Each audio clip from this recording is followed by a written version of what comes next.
नमस्कार दोस्तों, star coaching centre के यूट्यूब चैनल पर आपका स्वागत है।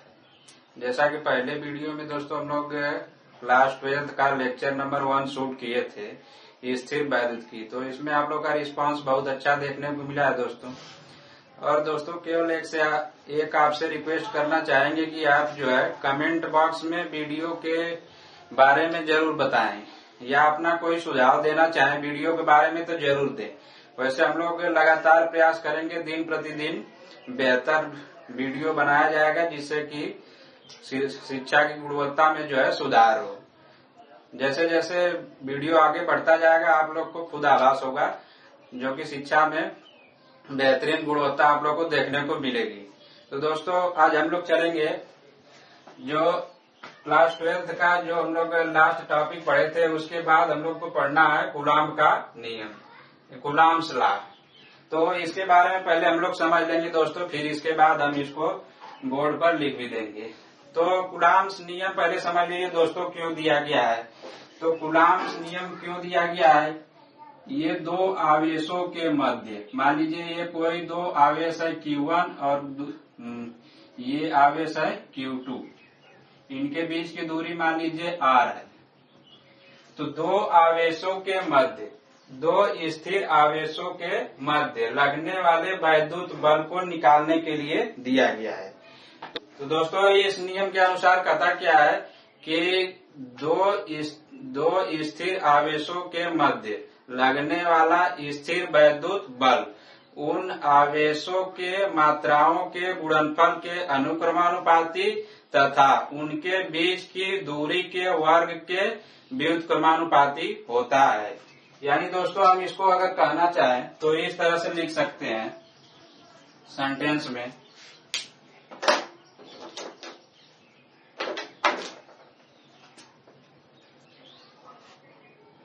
कि दो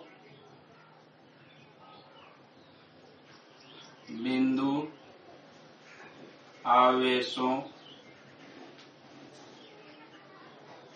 के मध्य लगने वाला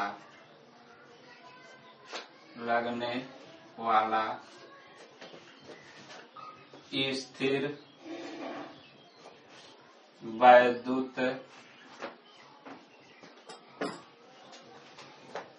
आकर्षण अथवा प्रतिकर्षण बल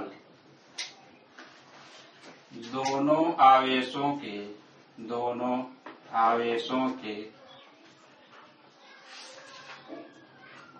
मात्राओं के गुणनफल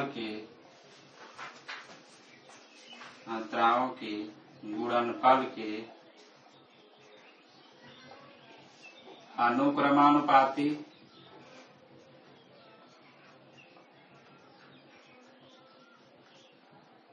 अनुक्रमानुपाती तथा इनके मध्य दूरी के वर्ग के व्युत्क्रमानुपाती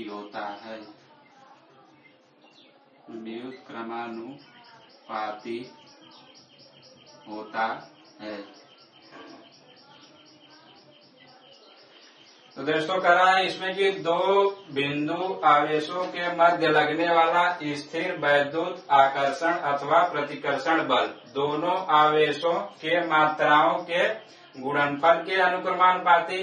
तो इसको अगर हम लोग दोस्तों मैथमेटिकल भाषा में लिखेंगे तो मान लीजिए ये दो आवेश हैं, पहला आवेश है Q1 और दूसरा आवेश है Q2।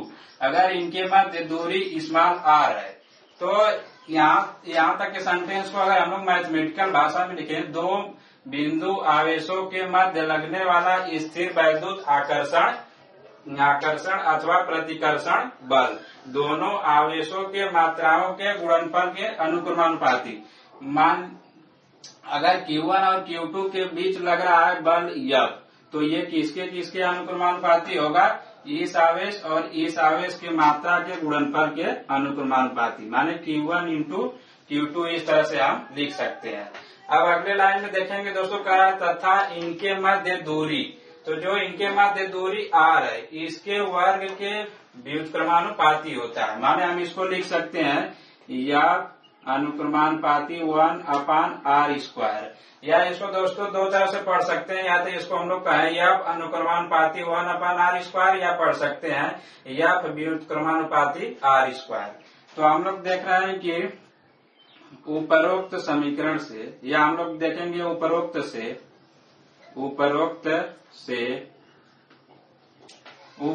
से यहाँ पे हम लोग कह सकते हैं, दोनों को अगर मिला के देखा जाए तो मिलेगा हमको या अनुक्रमानुपाती Q1 Q2 में r²। तो ये हो गया दोस्तों या अनुक्रमानुपाती Q1 Q2 में r²। अब दोस्तों अगर हम लोग को अनुक्रमानुपाती का यहाँ पे चिन्ह अगर हटाना है तो हमको एक नियतांक लगाना होगा यहाँ पे। तो नियतांक इसको हम लोग मान लेते हैं k है नियतांक। तो अगर k नियतांक है तो अब इसको हम लोग दोस्तों अगर स्क्रीनशॉट लेना चाहे तो ले सकते हैं, और मिटा के यहाँ से फिर से इसका मैथमेटिकल फॉर्म हम लोग लिखेंगे।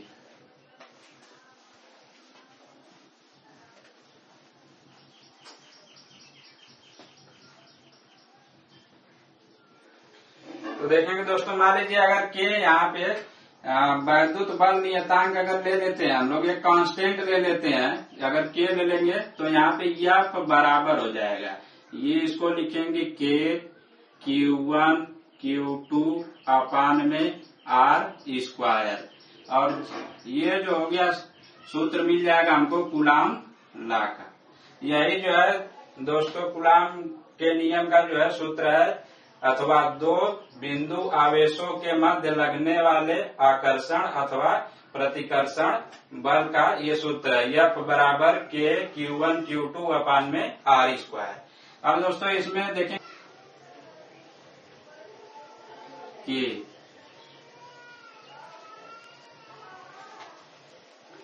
वैद्युत बल नियतांक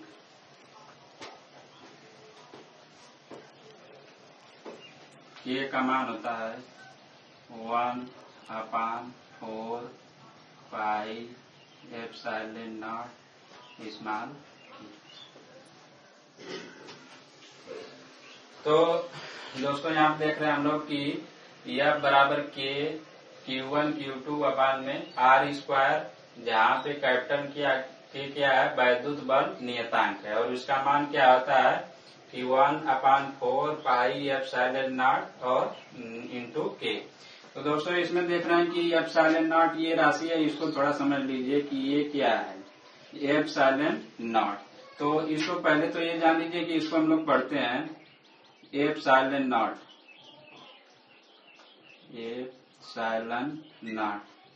एप्सिलॉन नॉट पढ़ेंगे, या इसको हम लोग कहते हैं एप्सिलॉन 0, इसको एप्सिलॉन 0 कहते हैं। दोनों में से कुछ भी कर सकते हैं, एप्सिलॉन नॉट कहिए या तो एप्सिलॉन 0 कहिए। और इसको हम लोग कहते क्या है, इसका मतलब होता है माध्यम का, इस एप्सिलॉन नॉट का मतलब होता है निर्वात की वैद्युतशीलता,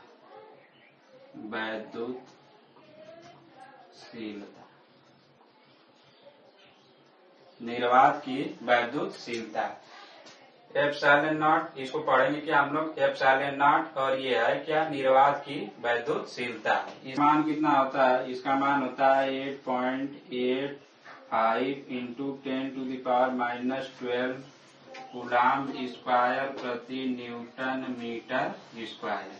ये होता है एप्सिलॉन नॉट निर्वात की वैद्युतशीलता। अभी इसको हम लोग डिफाइन करेंगे, अभी इसके बारे में जान लीजिए कि इसको पढ़ेंगे एप्सिलॉन नॉट और इसको पढ़ेंगे एप्सिलॉन 0, और इसको हम लोग कहते हैं निर्वात की वैद्युतशीलता। इसका मान कितना होता है 8.85 इंटू 10⁻12 कूलाम स्क्वायर प्रति न्यूटन मीटर स्क्वायर।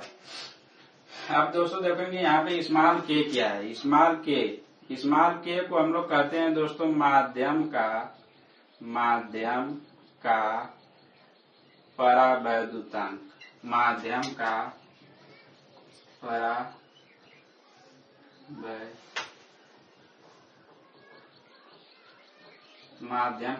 परावैद्युतांक। तो ये स्मॉल के का मान सभी माध्यम के लिए अलग अलग होता है, इसके लिए अभी हम लोग बात करेंगे। तो इसमें जो टर्म है जैसे एप्सिलॉन नॉट है या एप्सिलॉन एम एक होता है जिसको हम लोग माध्यम की वैद्युतशीलता बोलते हैं, और ये स्मॉल के माध्यम का परावैद्युतांक। इसको इन तीनों को समझना बहुत ही आवश्यक है दोस्तों। तो इसके बारे में चलेंगे, बात करेंगे। सबसे पहले हम लोग समझ लेते हैं निर्वात की वैद्युतशीलता किसे कहते हैं।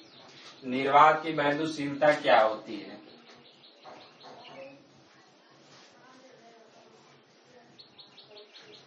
निर्वात की वैद्युतशीलता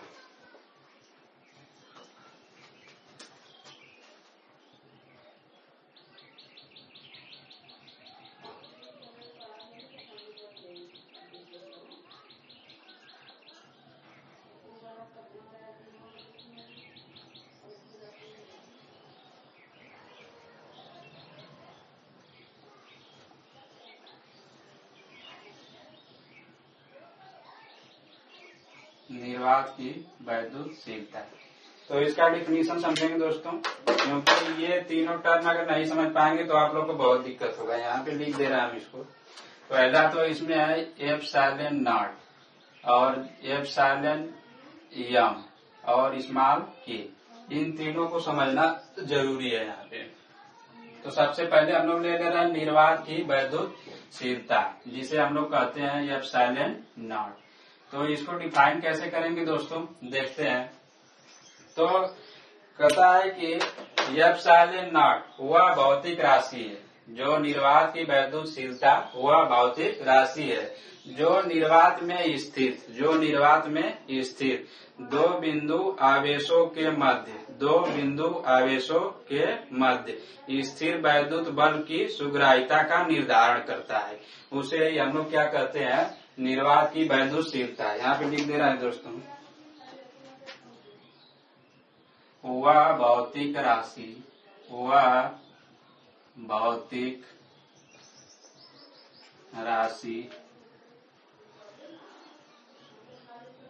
जो निर्वात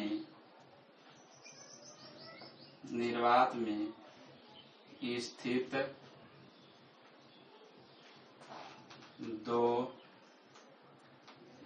बिंदु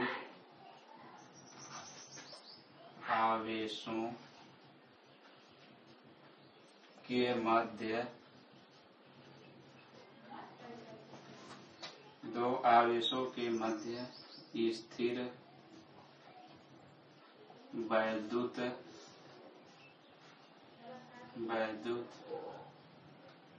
बल की सुग्राह्यता। स्थिर गलत लिखा है ना, नहीं सही। स्थिर वैद्युत बल की सुग्राह्यता निर्धारण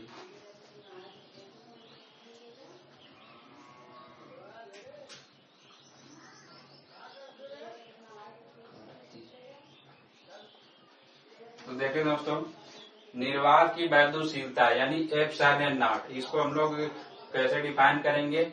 वह भौतिक राशि जो निर्वात में स्थित दो बिंदु आवेशों के मध्य स्थिर वैद्युत बल की सुग्राह्यता निर्धारण करती है, या स्थिर वैद्युत बल की सुग्राह्यता का निर्धारण करती है, उसी भौतिक राशि को हम लोग क्या कहते हैं, निर्वात की वैद्युतशीलता कहते हैं या एप्सिलॉन नॉट कहते हैं। अब दोस्तों इसमें एप्सिलॉन एम किसको कहेंगे। एप्सिलॉन इसको अगर समझ लिए तो एप्सिलॉन एम को भी आसानी से समझ सकते हैं। एप्सिलॉन एम का मतलब है कि माध्यम की वैद्युतशीलता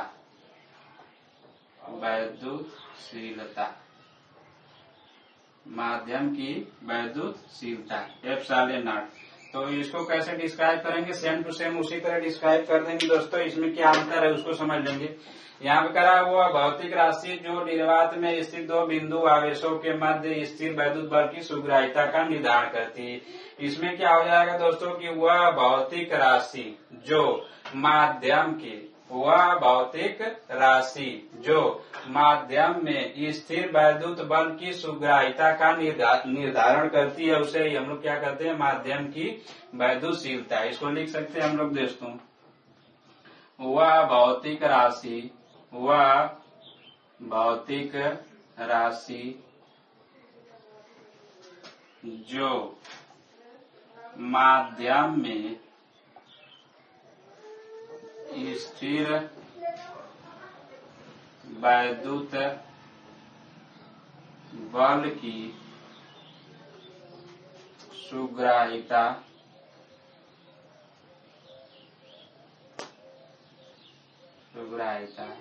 का निर्धारण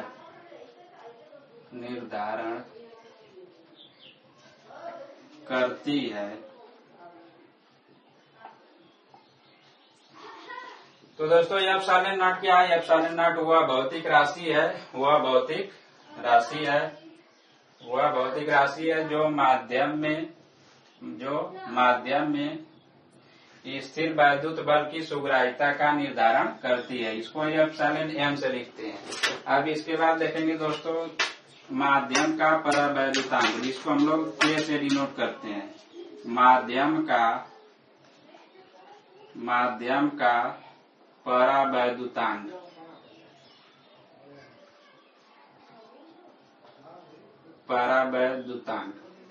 माध्यम का परावैद्युतांक।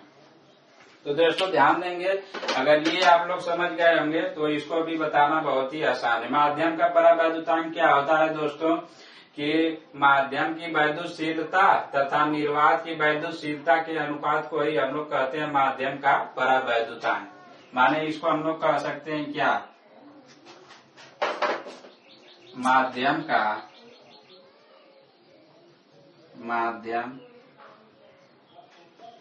की वैद्युतशीलता, माध्यम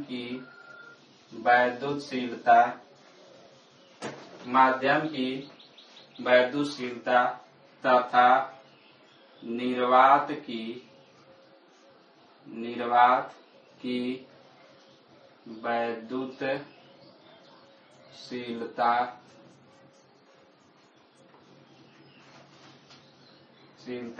के अनुपात को माध्यम का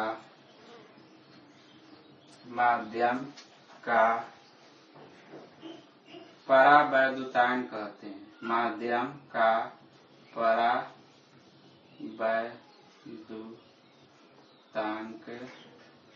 कहते हैं।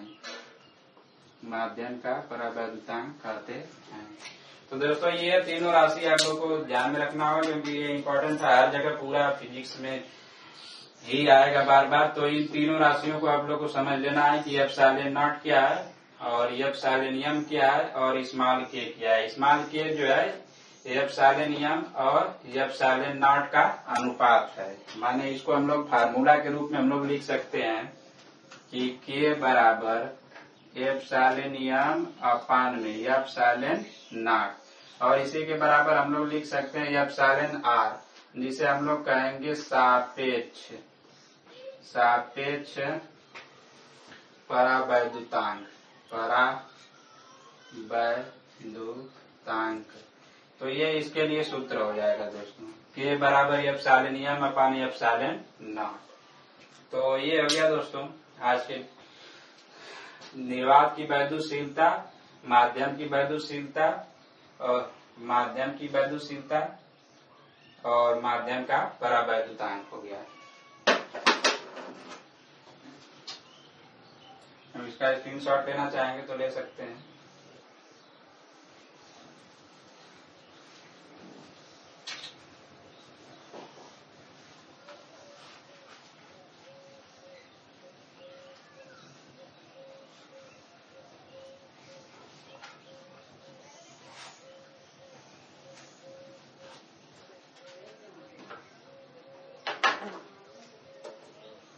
अब आगे देखेंगे दोस्तों, इसमें यहाँ पे हम लोग देखे थे अभी कि दो बिंदु आवेशों के मध्य लगने वाला स्थिर वैद्युत आकर्षण अथवा प्रतिकर्षण बल के लिए हम लोग फार्मूला निकाले थे। तो वो आया था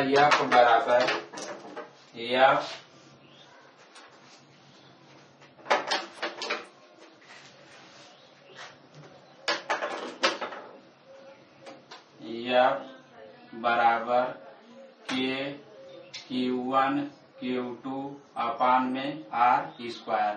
यहाँ पे हम लोग देखे थे K बराबर जो होता है 1/4 pi epsilon not small k Q1 Q2 अपान में R K बराबर इतना होता है।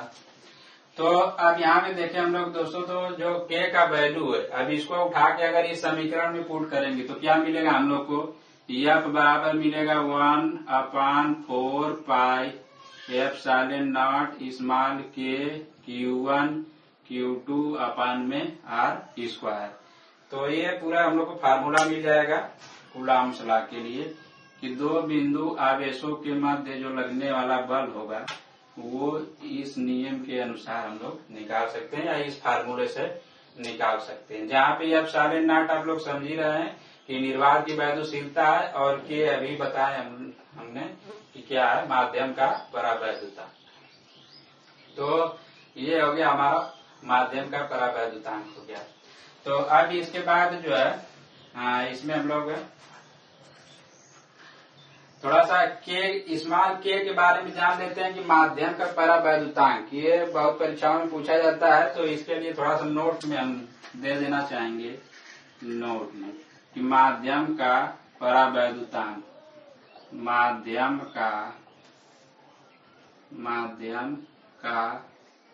परावैद्युतांक। तो माध्यम का परावैद्युतांक, देखिए दोस्तों, अलग अलग माध्यम के लिए अलग अलग परावैद्युतांक होता है। तो सभी के लिए हम बता दे रहे हैं, इसमें जो जो इम्पोर्टेंट है उसको बता दिया जा रहा है। यहाँ पे पहला निर्वात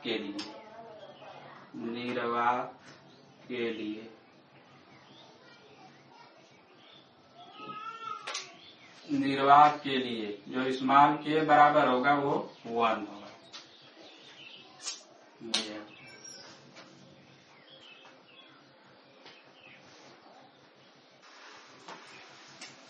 वायु के लिए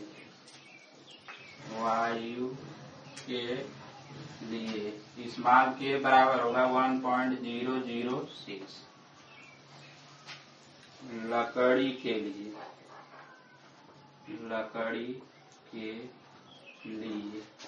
के बराबर स्मॉल के बराबर हमको मिलेगा 3। अब इसके बाद कांच के लिए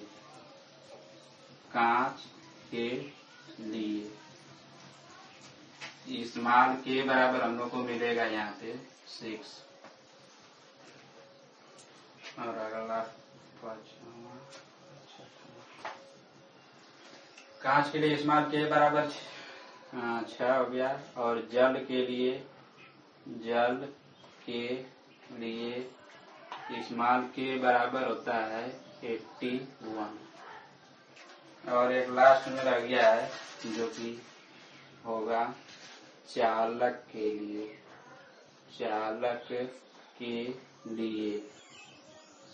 के लिए स्मॉल के बराबर होता है अनंत। तो ये इम्पोर्टेंट रहेगा दोस्तों। और ये फार्मूला भी F बराबर 1/4 पाई एप्सिलॉन नॉट स्मॉल के Q1 Q2 अपान में R स्क्वायर। अगर दोस्तों इसी फार्मूला को अगर हम लोग देखें, अगर निर्वात के लिए अगर निकालेंगे, निर्वात में अगर मान लीजिए दो बिंदु आवेश स्थित हैं निर्वात के लिए, तो निर्वात के लिए अगर निकालना हम लोग को, तो देख लेंगे यहाँ पे स्मॉल के बराबर मिलेगा हम लोग को 1।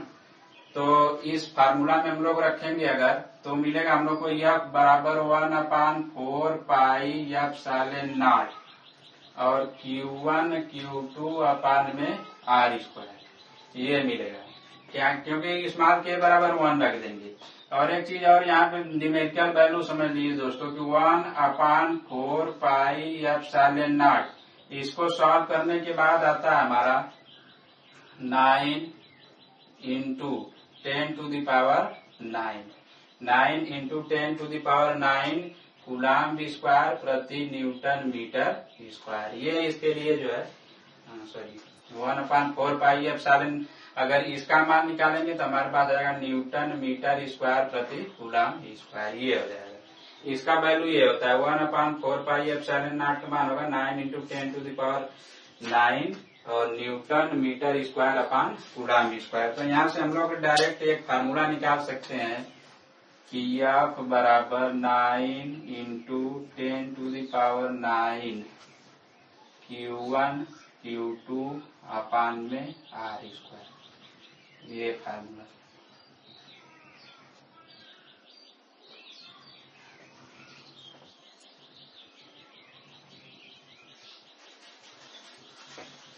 तो दोस्तों ये इम्पोर्टेंट रहेगा आप लोग के लिए, तो इसको आप लोग याद कर लीजिएगा, स्क्रीनशॉट लेकर लिख भी लीजिएगा।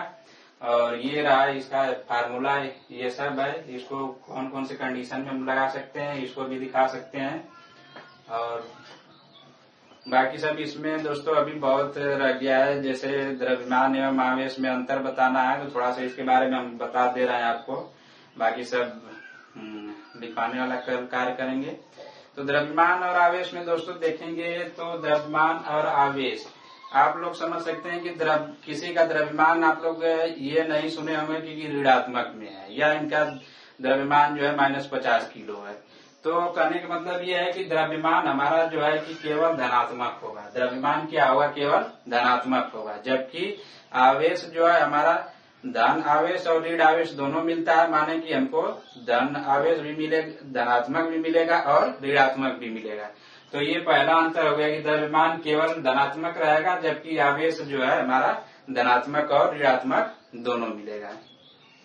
इसका हम लोग अंतर बता सकते हैं दोस्तों कि द्रव्यमान में केवल आकर्षण होता है, जबकि आवेश में हमारा जो है आकर्षण एवं प्रतिकर्षण दोनों देखने को मिलता है। क्योंकि कल अभी हम लोग आकर्षण एवं प्रतिकर्षण का सिद्धांत देखे थे, तो उसमें समान आवेश जो है प्रतिकर्षित करते हैं एक दूसरे को, जबकि विपरीत आवेश एक दूसरे को आकर्षित करते हैं। तो तीसरा वाला दोस्तों हम लोग इसमें कह सकते हैं कि जो द्रव्यमान किसी भी नियम का पालन नहीं करता है, जबकि हम लोग आवेश को देखे थे कई संरक्षण का नियम का फॉलो कर रहा था। कल देखे थे हम लोग इसमें कि आवेश जो है आवेश संरक्षण का नियम फॉलो कर रहा था, जबकि द्रव्यमान में ऐसा कोई संरक्षण नहीं है। जबकि क्वांटा का गुण उसमें आ रहा था, जबकि द्रव्यमान में ऐसा कोई गुण नहीं है। तो इस तरह से 3 अंतर इसमें भी बता सकते हैं। फिर इसके बाद अगला दोस्तों हम लोग कह सकते हैं कि बिना द्रव्यमान का जो है आवेश संभव नहीं है। बिना द्रव्यमान का आवेश संभव नहीं है, जबकि बिना आवेश का द्रव्यमान संभव है। ठीक है दोस्तों, आज के लिए इतना ही क्लास 12th के लिए। अगले चैप्टर में जो है हम इसको लिख देंगे बोर्ड पर, आप लोग स्क्रीनशॉट लेके नोट्स बना सकते हैं। और दोस्तों जो है इसको आप वीडियो के बारे में जरूर से जरूर कमेंट करें कमेंट बॉक्स में। अगर कोई दिक्कत है तो प्रश्न पूछें। फिर इसके बाद जो है हम लोग निरंतर वीडियो में सुधार कर रहे हैं, वीडियो में सुधार किया जाएगा और क्लास जो है रेगुलर दिया जाएगा आप लोग को, और बढ़िया से बढ़िया पढ़ाई कराने की कोशिश करी जाएगी। धन्यवाद।